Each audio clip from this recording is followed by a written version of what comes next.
Hello everyone, welcome to my Royal Family official channel. I hope everyone is having a wonderful day. Before we begin, please hit the subscribe button and give this video a thumbs up. They might not appear to have much in common at first sight. One is the king's tough, unflappable sister, who is well known for her direct attitude to royal tasks. The other is her more gentle sister-in-law, who gained popularity with her feminine aesthetic and empathic demeanor. However, the Duchess of Edinburgh and the Princess Royal have a strong work ethic, so it was probably inevitable that they would eventually work together. They covered for the king last week at a Buckingham Palace reception for Korean War veterans from 1950 to 1953. The king is presently receiving treatment for cancer. This particular pairing of Anne and Sophie is uncommon, yet they seemed to click right away and gained a lot of followers on social media. One wrote, "Just love those ladies." Other comments included, "Lovely to see such marvelous ladies sharing this event, and I like this partnership, two fantastic women." Friends for many years, the princess and the duchess have been spotted together at a variety of social gatherings, including Royal Ascot and the much less well-known Westmoreland County Show in Cumbria. However, having a business engagement together is fairly unusual for them. According to insiders at the palace, the pairing, which arose due to the king's condition, is not intended to be highlighted. When their schedules permit and their interests coincide, other royals are joining the fray. Sophie generally attends events either by herself or with her spouse, the Duke of Edinburgh, who was away this week visiting Uganda. The Duchess was therefore free to accompany the formidable Princess Anne, who expressed her gratitude to Sophie and myself for being requested to help out to the about 200 visitors gathered at the palace. It is after all no secret that the late Queen had a soft spot for both of these individuals. Given how highly Queen Elizabeth regarded the Women's Institute, it was a great honor for them both to accompany Her Majesty to the organization's centennial celebration in 2015. Is it not about time we see a little more of this dynamic pair? In a few hours, the Princess Royal attended 4 events, displaying an air of royal splendor. Princess Anne, 73, has been a staunch supporter of the crown, and in the wake of her family's difficult start to the year, she has drastically increased the number of royal engagements she takes on. The Princess of Wales disclosed that she is undergoing preventive chemotherapy following her major abdominal surgery, which found that cancer had been present. King Charles is also undergoing treatment for cancer. Princess Anne took on a heavy schedule of royal engagements on Monday, traveling more than 100 miles to attend 4 visits in 9 hours. She looked stunning at every event. The Princess Royal stole the show when she wore a majestic wool coat with rich emerald-hued velvet accents, crafted from a herringbone pattern. The mother of 2 added a berry-toned turtleneck jumper to provide a pop of color to her elegant look. For warmth, she wore suede knee-high boots and black leather gloves. It should come as no surprise that Princess Anne's stunning tweed coat made its appearance in the royals' wardrobe a few years ago, given her outstanding eco-credentials and preference for sustainable fashion. In the years between 1990 and 1996, Annie wore the coat a lot, especially when she and her late mother, Queen Elizabeth II, visited Dunblane in Scotland. 33 years later, the royal looked just as amazing in the coat.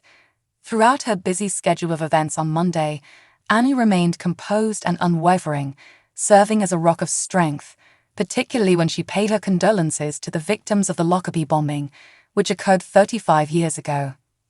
The monarch began her day by going to the Macrobel Plastic Company, where she was given a tour of the plant and educated about the company's methods of testing and production. Anne went to Lockerbie's Garden of Remembrance at Dumfries Drysdale Cemetery to honor the victims of the bloodiest terrorist assault to strike the UK in 1988.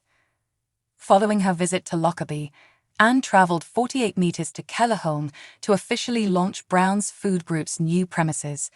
The Princess Royal was instructed on butchering and meat processing, and she learned about the significance of Scottish pork to the nation's farming sector.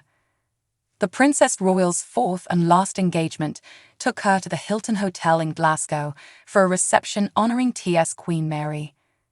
King Charles and Prince Harry have also had beards, and Prince William looked very different without one.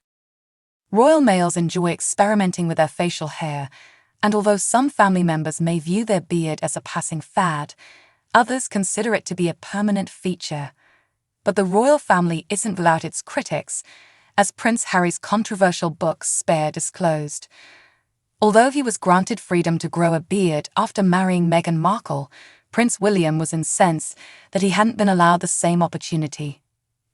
We couldn't recall Prince William's appearance when he had facial hair, so here are all the royal males who have tried it before. Although Prince William didn't have a beard for very long, the royal looked extremely handsome in 2008 when he had a full beard on a visit to Sandringham. It was all gone by the time William and his wife Kate went down the aisle, and they haven't looked back. When he was completely clean-shaven, Prince Harry was the epitome of the boyish royal, but as he's grown into an adult, he actually looks good with a beard. Although King Charles did have a beard for a brief period of time in his childhood, it was never quite possible for us to conceive him sporting one. The monarch these days likes his face to be clean-shaven. The Mike Tyndall. Mike Tyndall is another gentleman from the royal family who looks quite smart with a beard. Check out how impressive he appears on the left. But the celebrity chose to go clean-shaven in his rubby days. Willem-Alexander the King. For a number of years, King Willem-Alexander of the Netherlands has maintained his neat ginger facial hair. Furthermore, we think that he looks far better in this style than when he was clean-shaven. Frederick King. There's no denying that the recently crowned King of Denmark likes his grey facial hair. Without it, he appears to be a completely different person in the picture on the right. King Philip. Belgium's King Philip looks incredibly regal, even if he prefers to be hairless these days. Felipe IV King. King Felipe of Spain was completely clean-shaven upon taking the throne in 2014. Nevertheless, as time has passed, the monarch has chosen to grow a full grey beard. Prince of the Crown Haakon. Without his facial hair, Crown Prince Haakon has such a sweet face. Over the years, the monarch has fully embraced his beard, and we believe it looks great on the heir apparent from Norway. Albert Prince. While Prince Carl Philip appears to be a true gentleman these days with his beard, in his earlier years, his clean-shaven visage gave off an Orlando Bloom feel. Kasuraki Andrea. The Monaco king looks good with both a beard and a freshly shaven head. Which are your favorites? The Kasuraki Pierre. Another prince from Monaco who looks good with a beard or without one is Pierre Kasuraki. But he almost looks like Miles Teller from Top Gun 2 with his facial hair. Prince Michael of Kent. Prince Michael of Kent, the cousin of the late Queen, completes our roster. The monarch is nearly impossible to fathom without his trademark white beard, but in the picture on the left, he is completely shaven as he poses with Princess Michael of Kent, his new bride. What a transformation. So what do you guys think about this update? Let me know in the comments below. And if you like my videos, please press like and subscribe for more. I'll see you guys next time.